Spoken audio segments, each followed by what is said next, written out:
ghostwriter is a long time ago, and it seems like a universe far away.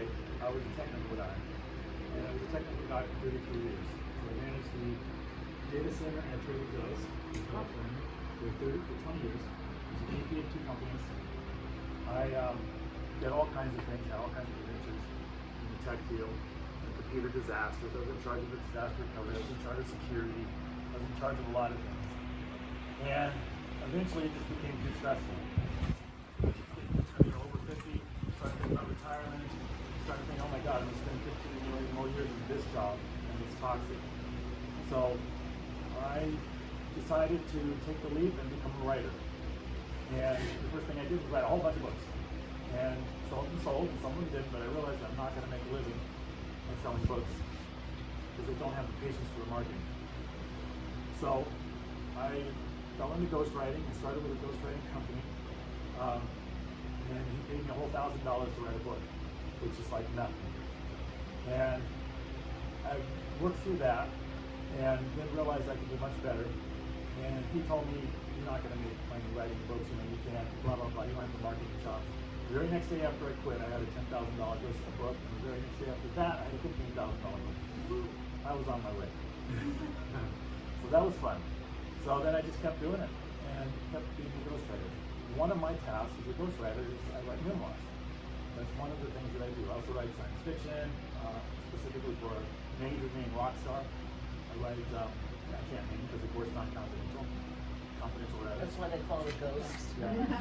I've written books on artificial intelligence and digital transformation and all kinds of other technical subjects, a children's book, young adult book, all kinds of stuff. But specifically to memoirs, which is what this is about, a memoir is not a story of your life. A memoir is a story that has your thread of your life and how you got to where you are and how you became great. So one of my jobs as a memoir writer is to sit down with you. You're going to tell me all the stuff that happened, and it's going to go on and on and on, and I have thousands of pages of notes, and I have all kinds of audio recordings and video recordings. What I'm going to do is throw away the stuff that has nothing to do with the main objective, the main thing that you achieved. What was that? Well, you became the CEO of a big company, or you became a mom of 5 kids, or you escaped from slavery. I don't know. I did write a book about that, by the way. A woman who escaped from slavery. It was her book. It was very heartfelt. And so forth. And we find, okay, so you got to this place like her, you have 5 children, and you're very happy as a Christian now. Where did you start? What led to that? And so talk about all our friends and things and all the little things that go through it. Okay, most of that's not relevant. We don't care about all the, but I don't tell her that, of course.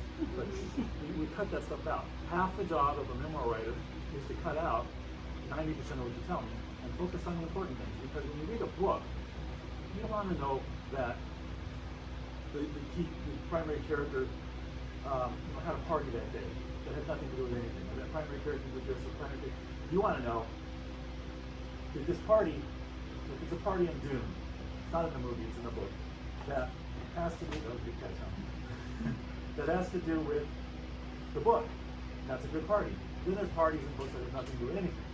You want to cut all that stuff out. And you want to narrow it down so that it's a very, very interesting read of how you achieved what you achieved and how you got to the end point, which is why you start at the end. So I'm going to ask, where do you want this book to end up? Oh, I wanted to end up when I left that company as a big CEO, but I had to leave, and then I became something else. Okay, so that's going to be the climax of the book, and then we'll have the denouement, which is what happened after, and what led to that. So a lot of things will go away, and a lot of things will stay. And I'll start asking questions that narrow that down, and you get a very nice, readable story that makes sense. Stories have a 3-arc or a 5-arc or a 7-arc structure. So an arc is an up and a down. Most of your movies are 3-arc structures. All your Marvel movies are 3-arc structures. They either go up, they have a climax, they go down, then they have a final climax, and then they're done. And you can just see it. Once you know that, you go, okay, that's it. Memoirs typically have multiple, they're more like 5-arc or 7-arc, possibly, with multiple climaxes and multiple ups and downs. But we're going to do that so the reader can see, okay, this person did pretty good, but they went into poverty for 5 years. was homeless, and then recovered from that, and then had alcohol problems, so recovered from that, but then went down again, and recovered from that. And we're going to show that whole cycle. I'm actually writing this story, something like this right now, for somebody, and how the multiple ups and downs and finally triumph through with alcoholism all at the end. It's a long and winding road. It's a long and winding road, but we're unwinding the stops and the things that have nothing to do with getting to the Grand Canyon. I have a fascinating story of how I got to the Grand Canyon. I invited a dancer to go with me, just as a friend, and we went on the Amtrak, and she danced for me on the rim of the canyon, and that was the payment for that. That's not allowed, by the way. So then the ranger came up and said, you can't dance at the Grand Canyon? It's a performance. Oh. But there was like 100 people watching. Oh. She was very much an extrovert. And then the ranger came and said, you can't do this, it's a $300 permit. But it's 5 degrees out, and she's in that skimpy outfit, and it's okay. She's got guts. But she did. It wasn't too skimpy, she's very conservative, but belly dance out there. So got some great pictures, by the way. Because I'm a photographer too. Which was the whole point. So, he forgot to mention he's a widely known photographer. I'm a widely known photographer in California. I photographed over 1 million pictures, 2,000 different photo shoots. It was a lot of fun. That was how I overcame grief, by the way. My wife passed away, and I decided to overcome the grief. How do I do that? Let's go photograph people. And started with national parks, photographed all national parks in Southern California, in the Midwest, the West. Then ran into Renaissance fairs, met dancers, met actors, met all kinds of things, and just started photographing. About 8 years, finished. So it's done. So this is like the Academy Awards. Andre's telling me to wrap up. I know, I got that. I saw it. So anyway, what I do is write books for people. Sometimes they're memoirs. Sometimes they're books about their business. Sometimes they're books about their children and so forth.